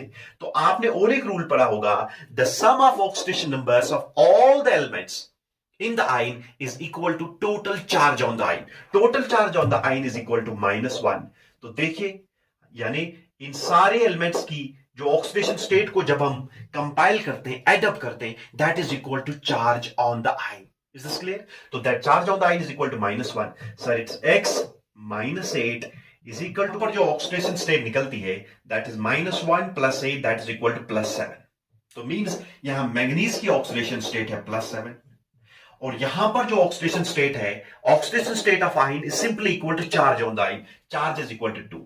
तो मींस देखिए +7 से +2 में कन्वर्ट करने के लिए आपको कितने इलेक्ट्रॉन देने होंगे? +7 को आपको देने होंगे 5 इलेक्ट्रॉन, मींस -5 इलेक्ट्रॉन देने होंगे। इलेक्ट्रॉन की चार्ज होती है नेगेटिव, तब जाके ये +2 बनेगा। तो मींस इसने कितने इलेक्ट्रॉन गेन किए? 5 इलेक्ट्रॉन इसने गेन किए। तो एसिडिक मीडियम में अगर इसका इक्विवेलेंट मास निकालना होगा, so in acidic medium equivalent mass जो होगा, equivalent mass of this KMnO4, so that is equal to formula mass, that's formula mass of KMnO4, that's 158, formula mass of KMnO4 potassium permanganate. Sir divide करेंगे कितने electrons gain किए पर formula unit? Sir 5 electrons gain हुए तो divide करेंगे 5 से। Is this clear? अब देखिए अगर इसकी रिएक्शन हम लेंगे बेसिक मीडियम में, देखिए बेसिक मीडियम अगर हम इस KMnO4 को हम रिएक्ट कराएंगे इन बेसिक मीडियम, इन बेसिक मीडियम, इन बेसिक मीडियम, बहुत आसान। देखिए बेसिक मीडियम में हमारे पास जो होता है MnO4 नेगेटिव जो होता है ये कन्वर्ट होता है MnO4 टू नेगेटिव। तो इसने एक इलेक्ट्रॉन को गेन किया यहां पर। तो यहां देखिए, यहां मैंगनीज की ऑक्सीडेशन स्टेट जो होती है दैट इज इक्वल टू +7, आप कैलकुलेट कर सकते हैं, and that is equal to +6। Clear? +7, और यहां पर कितनी ऑक्सीडेशन स्टेट है मैंगनीज की? +6। तो मींस +7 से +6 अटेन करने के लिए इसने एक इलेक्ट्रॉन को गेन किया होगा, मींस -1 गेन किया होगा, तब जाके +6 बनता है। तो यहां पर जो होता है इक्विवेलेंट मास, अगर हम निकालेंगे KMnO4 का equivalent mass of KMnO4 in basic medium, sir that will be equal to formula mass of KMnO4, formula mass of KMnO4 और डिवाइड करेंगे 1 से। तो मीन जो फॉर्मूला मास होगा वही इक्विवेलेंट मास भी होगा किसका? हमारे पोटेशियम परमैंगनेट का इन बेसिक मीडियम। अगर न्यूट्रल मीडियम में देखिए, इन न्यूट्रल मीडियम में देखिए क्या होता है, MnO4 नेगेटिव जो होता है, परमैंगनेट आयन जो होता है, ये मैंगनीज डाइऑक्साइड में कन्वर्ट होता है, MnO2 में कन्वर्ट होता है। यहां पर देखिए, यहां पर जो ऑक्सीडेशन स्टेट होगी दैट इज +7, वो हमने कैलकुलेट की है। और यहां पर देखिए ऑक्सीजन की है -2, तो 2 का होगा -4, that will be equal to. देखिए मैंगनीज डाइऑक्साइड में कैसे ऑक्सीडेशन स्टेट निकालेंगे MnO2? सर मैंगनीज का है X, ऑक्सीजन का हमेशा -2 होता है accept in OF2 wire it's +2। तो यहां पर देखिए -2 है और मल्टीप्लाई करेंगे 2 से। मैंने कहा total charge, sum of oxidation states of all the elements is equal to total charge on this species. लेकिन इस पे कोई चार्ज नहीं है, ये न्यूट्रल है, तो दैट इज इक्वल टू 0। अगर दैट इज इक्वल टू 0 तो means x - 4 is equal to 0। Sir x is equal to +4, तो यहां पर ऑक्सीडेशन स्टेट कितनी है मैंगनीज की? +4 है। तो मींस 7 से +4 तक जाना है, तो इसने 3 इलेक्ट्रॉन्स को गेन किया होगा। इसने कितने इलेक्ट्रॉन्स को गेन किया होगा? 3 इलेक्ट्रॉन्स को गेन किया होगा, तब जाके +4 आ जाएगा। तो यहां पर जो इक्विवेलेंट मास आ जाएगा, सो इक्विवेलेंट मास जो होगा that is formula mass of KMnO4, formula mass of KMnO4 sir divide करेंगे 3 से, बिकॉज टोटल इलेक्ट्रॉन्स कितने गेन हो गए? That is 3। Is this clear? तो मींस अगर आप KMnO4 की बात करेंगे, एसिडिक, बेसिक और न्यूट्रल में ये कितने 5 इलेक्ट्रॉन्स गेन करता है? बेसिक में 1 और न्यूट्रल में 3, 513। तो यहां डिवाइड करना होगा 5 से, यहां डिवाइड करना होगा 1 से, और यहां डिवाइड करना होगा 3 से। Is this clear? Now let's take case 5th।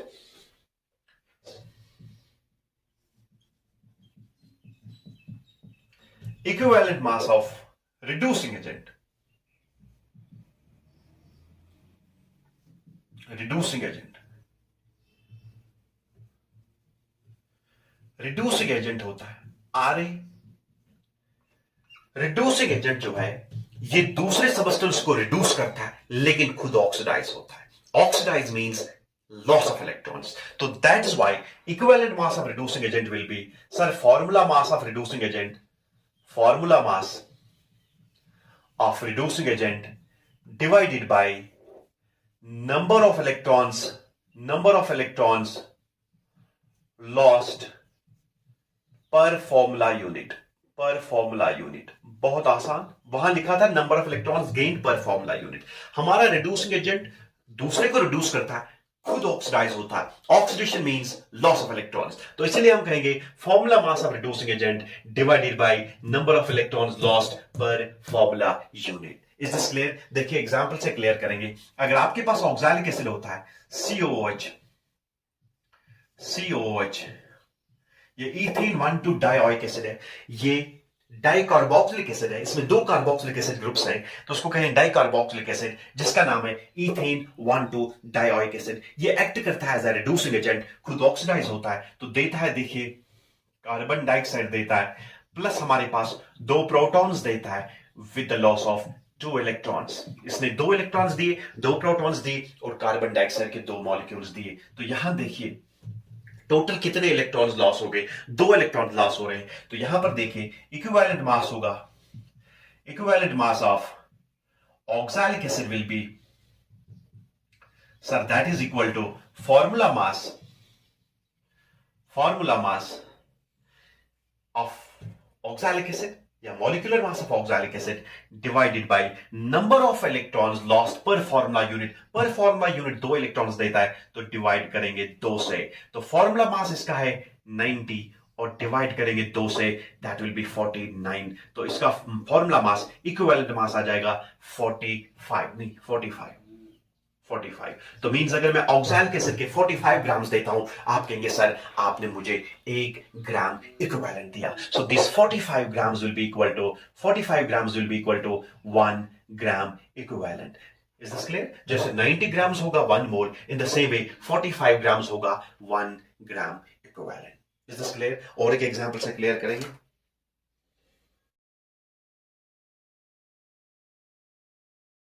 आपके पास हाइड्रोजन पेरोक्साइड एक रिड्यूसिंग एजेंट है. ये जब दूसरे को रिड्यूस करता है, खुद ऑक्सीडाइज होता है, तो देखिए ये क्या देता है. ये देता है वाटर प्लस 2 प्रोटॉन्स. ये देता है ऑक्सीजन 2 प्रोटॉन्स और 2 इलेक्ट्रॉन्स देता है.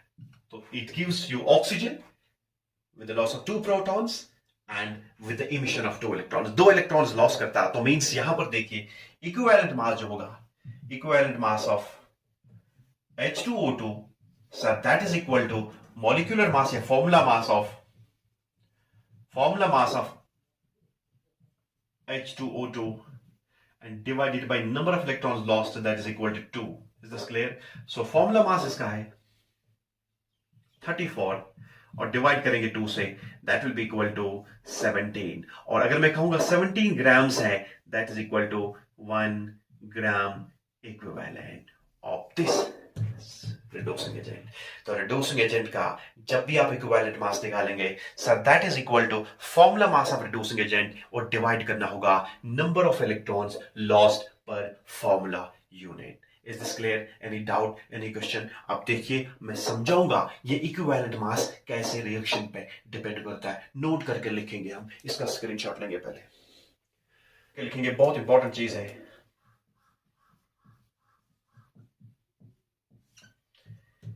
इक्विवेलेंट मास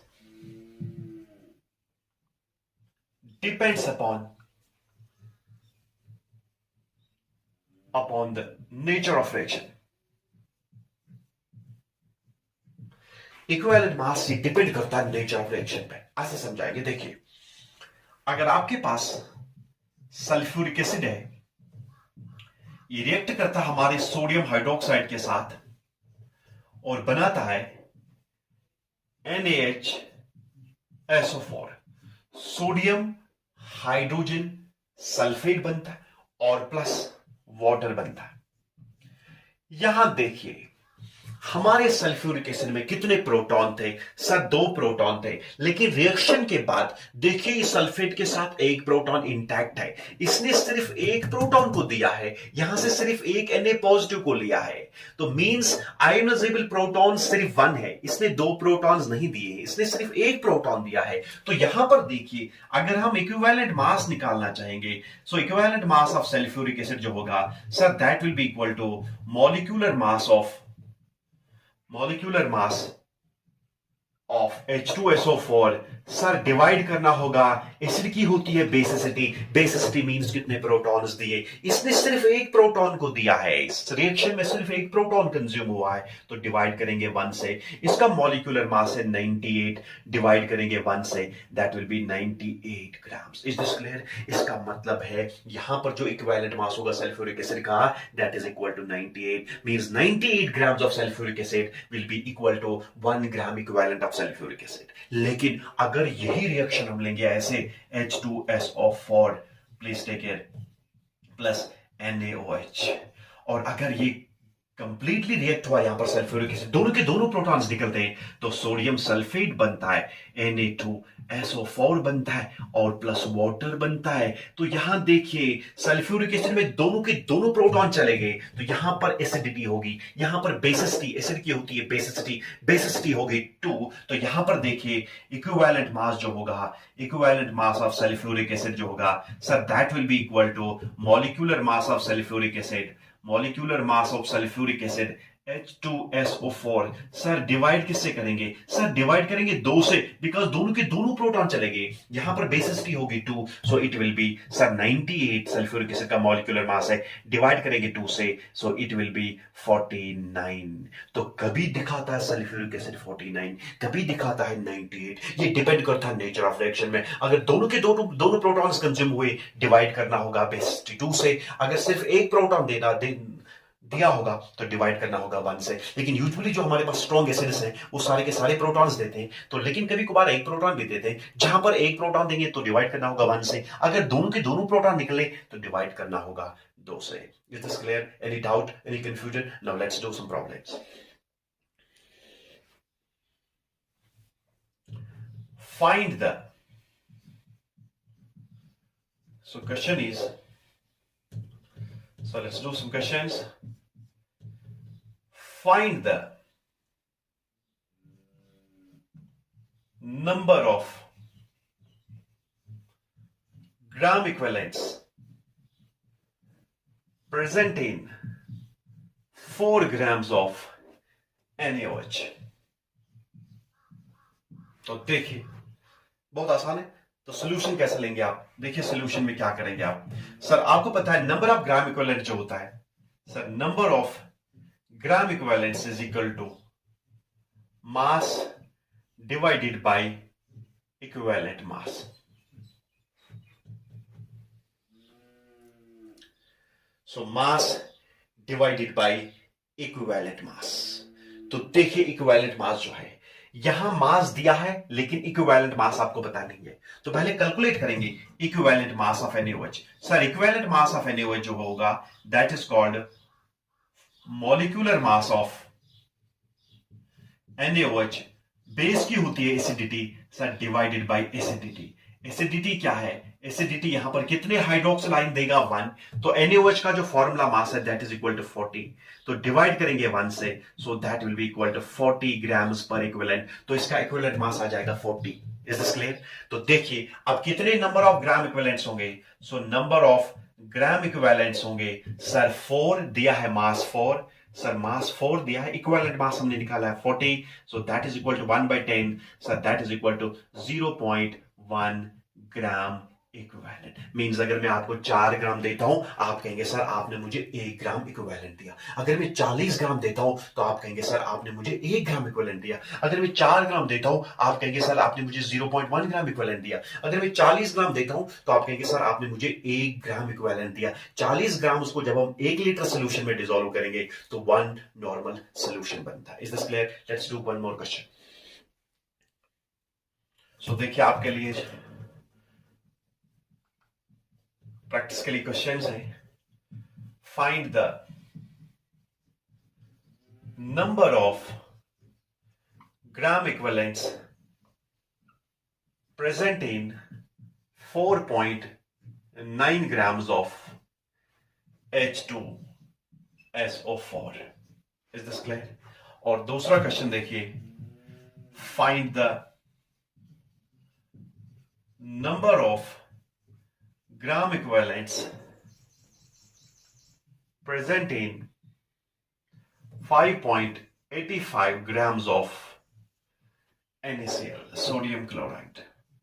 ये आपके लिए होमवर्क है। यहां साल्ट है, डिवाइड करना होगा 1 से, और यहां पर एसिड है तो डिवाइड करना होगा बेस टी से, दैट इज 2। इक्विवेलेंट मास निकालने के लिए, यहां इक्विवेलेंट मास निकालने के लिए डिवाइड करना होगा 1 से। Is this clear? Now let's do some more problems. हमारे पास क्वेश्चन है, बहुत इंपॉर्टेंट क्वेश्चन।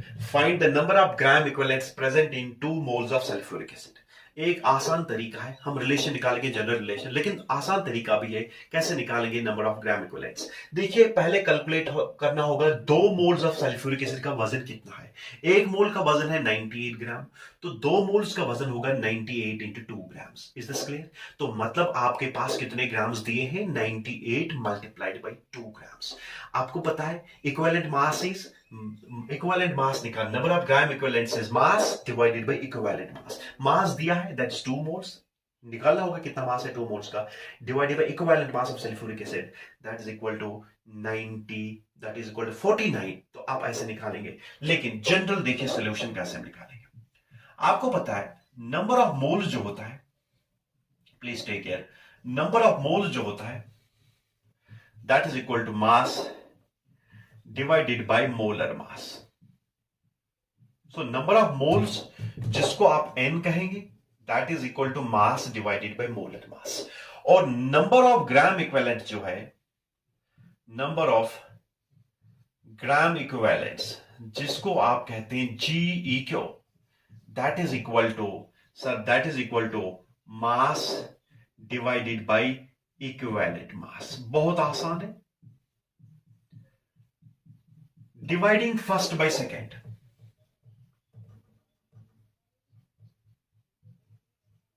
फर्स्ट को डिवाइड करेंगे सेकेंड से, सो आप कहेंगे sir n divided by gram equivalents. Sir that is equal to, देखिए मास और मास कैंसिल आउट होगा, that will be equal to equivalent mass divided by molar mass. बहुत आसान है, मोलर मास या मॉलिक्यूलर मास जिसको आप कहते हैं। Is this clear? बहुत आसान है। लेकिन आपको पता है ये इक्विवेलेंट मास जो होता है that is equal sir molar mass divided bye x, और खुद है मोलर मास। सर ये क्या लिखा आपने x? इक्विवेलेंट मास हमेशा होता है molecular mass divided bye x। This x जो होता है, for acid it is basicity, for base this is acidity, for salt this is total positive charge on the cation per formula unit, for oxidizing agent this is number of electrons gained per formula unit, for reducing agent this is number of electrons lost per formula unit. Is this clear? तो ये अलग अलग है, तो means ये और ये cancel out हो जाएगा, so it means number of moles divided by gram equivalents, sir that is equal to 1 by x, or you can say number of gram equivalents, sir that is equal to x into n, x into n। बहुत important relation है। Number of gram equivalents is x multiplied by n। ये x क्या है? x is equal to क्या है? It is for base, for acid it is basicity, for base it is acidity, for salt it is total positive charge on cation। इसी तरीके से for oxidizing agent it is number of electrons gained, for reducing agent it is number of electrons lost। तो कोई tension नहीं है। x क्या है? x आपको पता है x क्या चीज है, n क्या है? Number of moles. अब देखिए, अब हम क्या करेंगे, इसका सोल्यूशन देखिए। अब देखिए सोल्यूशन बहुत आसान है। कितने मोल्स दिए हैं आपको निकालना होगा number of gram equivalents. So number of gram equivalents किसके बराबर होगा?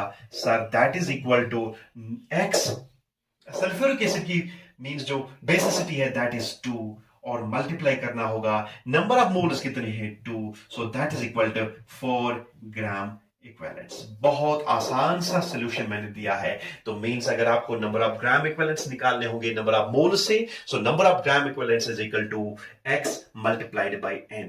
x is equal to, for acid it is basicity, for base it is acidity, for salt it is total positive charge on the cation। For oxidizing agent it's number of electrons gained, for reducing agent it is number of electrons lost। clear है? बहुत आसान से relation मैंने निकाली है, ये आपको याद रखना होगा। अगर मोल्स दिए हैं तो डायरेक्टली आप नंबर ऑफ ग्राम इक्विवेलेंट्स निकाल दें। Number of gram equivalents is equal to x multiplied by n। n is the number of moles, x क्या चीज है?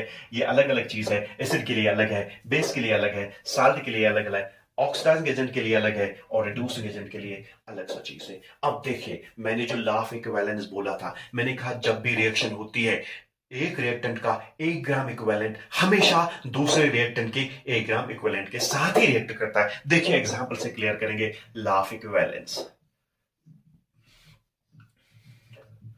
प्लीज टेक केयर, बहुत इंपॉर्टेंट चीज है लॉ ऑफ इक्विवेलेंस, इसलिए हमें मोलैरिटी नॉर्मेलिटी की जरूरत पड़ी। देखिए हम लेंगे H2SO4, ये हमारे सोडियम हाइड्रोक्साइड के साथ रिएक्ट करता है और बनाता है सोडियम सल्फेट Na2SO4 और देता है water. Please take care, very very important. इसको पहले बैलेंस करते हैं, तो बैलेंस करने के बाद देखिए ऐसे आता है और ये ऐसे आता है। ठीक, इसका मतलब है इसका 1 मोल, क्योंकि स्टोइकोमेट्रिक ऑप्शन कुछ नहीं है तो 1 मोल, तो इसका 1 मोल है और इसके कितने मोल्स हैं, इसके 2 मोल्स हैं। Please take care. आप केमिकल इक्वेशन से ये पता करते हैं, स्टोइकोमेट्रिक ऑप्शन से ये पता करते हैं इसका ये 1 मोल है, इसके 2 मोल्स है, इसका 1 मॉलिक्यूल, इसके 2 मॉलिक्यूल, इसका 1 मोल, इसके 2 मोल्स है। अगर इसका 1 मोल है, इसके 2 मोल्स है, तो नंबर ऑफ ग्राम इक्विवेलेंट्स यहां निकालिए। शाबाश, number of gram equivalents. Sir number of gram equivalent जो है अभी मैंने कहा that is equal to x into n. x is proticity, means x is for it is called basicity. यहां basicity कितने प्रोटॉन्स देता है, ये 2। कितने मोल्स है, 1। तो number of gram equivalents is equal to 2। यहां निकालिए number of gram equivalents. Number of gram equivalents, sir number of gram equivalents is x multiplied by n। x कितना है सर, x यहां पर कितने हाइड्रोक्सिल आयन देगा, 1। मैंने कहा बेस के लिए एसिडिटी होती है, एसिडिटी मींस कितने हाइड्रोक्सिल आयन से देता है, 1 सोडियम हाइड्रोक्साइड 1 देगा, तो यहां पर एसिडिटी विल बी 1 और मल्टीप्लाई करेंगे कितने मोल्स है हमारे पास, 2 मोल्स, तो that is equal to 2। Sir आप कहेंगे sir x means x base के लिए एसिडिटी होती है, मींस कितने हाइड्रोक्सिल आयन देगा पर फार्मूला यूनिट। एक फार्मूला यूनिट में सिर्फ 1 हाइड्रोक्सिल आयन है, इसलिए हमने 1 लिया, मल्टीप्लाई किया 2 से, तो यहां देखिए कितने ग्राम इक्विवेलेंट्स है, यहां पर भी कितने ग्राम इक्विवेलेंट्स है, तो रेशो क्या आ जाएगा 1:1, मींस इसका 1 ग्राम इक्विवेलेंट इसके 1 ग्राम इक्विवेलेंट के साथ रिएक्ट करेगा, इसके 2 ग्राम इक्विवेलेंट्स इसके 2 ग्राम इक्विवेलेंट्स के साथ रिएक्ट करेगा। यही है लॉ ऑफ इक्विवेलेंस। तो लॉ ऑफ इक्विवेलेंस कहता है जब भी कोई केमिकल रिएक्शन होती है, हमेशा एक रिएक्टेंट का 1 ग्राम इक्विवेलेंट दूसरे रिएक्टेंट के 1 ग्राम इक्विवेलेंट के साथ ही रिएक्ट करता है। जैसे यहां पर रेशो है 1:1, इसका 1 ग्राम इक्विवेलेंट इसका 1 ग्राम इक्विवेलेंट। आपको दिखता है यहां 1 मोल यहां 2 मोल है, लेकिन जब हम कैलकुलेट करेंगे ग्राम इक्विवेलेंट्स वो सेम आते हैं, इसके 2 ग्राम इक्विवेलेंट्स रिएक्ट करते हैं इसके 2 ग्राम इक्विवेलेंट्स के साथ, और इसका 1 ग्राम इक्विवेलेंट इसके 1 ग्राम इक्विवेलेंट के साथ रिएक्ट करता है। इसलिए दूसरे एग्जांपल से समझाएंगे लॉ ऑफ इक्विवेलेंस कहता है जब भी केमिकल रिएक्शन होती है, हमेशा एक रिएक्टेंट का 1 ग्राम इक्विवेलेंट दूसरे रिएक्टेंट के सिर्फ 1 ग्राम इक्विवेलेंट के साथ ही रिएक्ट करता है, जिसको कहते हैं लॉ ऑफ इक्विवेलेंस। इसलिए मैंने बिगिनिंग में कहा था नॉर्मलिटी में हम 1:1 रेशियो को क्या करते हैं, उसको मेंटेन करते हैं। Is this clear? Let's take one more example. देखिए आपके पास है H3PO4 फास्फोरिक एसिड है, ये रिएक्ट करता है हमारे पास सोडियम हाइड्रोक्साइड के साथ, तो बनाता है सोडियम फास्फेट, Na3PO4 बनाता है Na3PO4, और ये बनाता है वाटर। एसिड बेस रिएक्शन है, तो देखिए ये ट्राई बेसिक एसिड है, 3 प्रोटॉन्स है इसमें, इसकी जो बेसिसिटी है दैट इज 3। तो यहां देखिए हम इसको क्या करेंगे, बैलेंस करेंगे।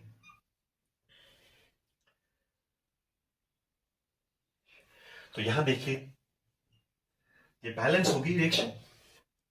अब यहां देखिए हमारे फास्फोरिक एसिड का 1 मोल, बिकॉज इसका स्टोइकोमेट्रिक ऑप्शन कुछ नहीं है, इसका स्टोइकोमेट्रिक ऑप्शन 3 है, तो मींस इसका 1 मोल और इसके कितने मोल्स हैं, 3 मोल्स।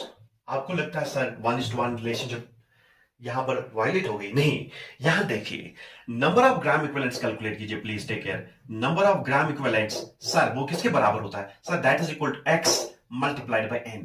x क्या है, मींस x एसिड के लिए बेसिसिटी, बेस के लिए एसिडिटी, साल्ट के लिए total positive charge on the ion, oxidising agent के लिए number of electrons gained, reducing agent के लिए नंबर ऑफ इलेक्ट्रॉन्स लॉस्ट। तो यहां पर देखिए कितने प्रोटॉन्स है इस एसिड में, 3, तो 3। कितने मोल्स है, 1, तो कितने ग्राम इक्विवेलेंट हो गए, 3 ग्राम इक्विवेलेंट्स। तो यहां देखिए कितने मोल्स हैं, so number of gram equivalents देखिए sir that is equal to 3, that is equal to x multiplied by n। Sir x यहां पर कितना है, एक फॉर्मूला यूनिट कितने हाइड्रोक्सिल आयन देगा, 1, सो इट इज 1।